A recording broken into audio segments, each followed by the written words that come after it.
Yun mga sir, bali ito, mayroon akong bisita ulit ngayon na Honda FD, Honda Civic FD na 2008 model.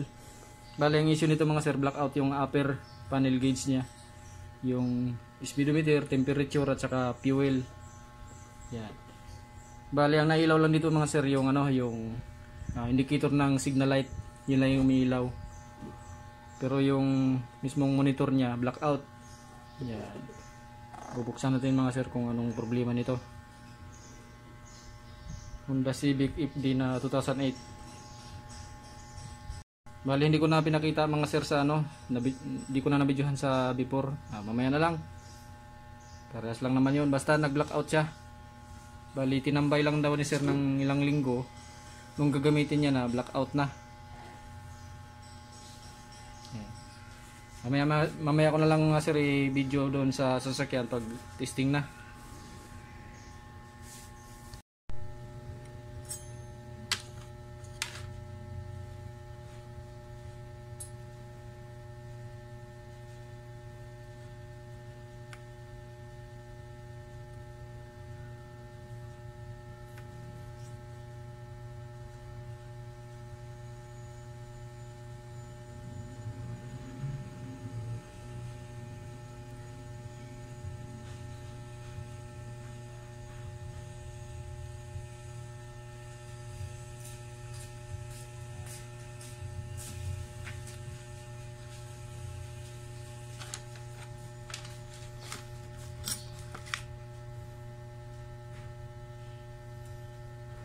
Sir, may papalitan akong pisa dito sa Honda FD, Honda Civic.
Napalitan ko na mga sir. Bali i-assemble ko na lang to ulit para may testing dun sa sa sasakyan.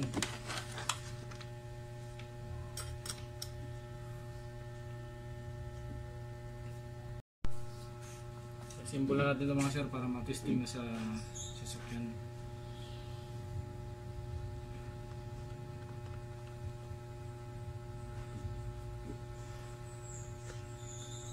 Blackout yung issue niya mga sir. Malalaman natin ngayon kung okay na siya. I-listing na natin dun sa scan.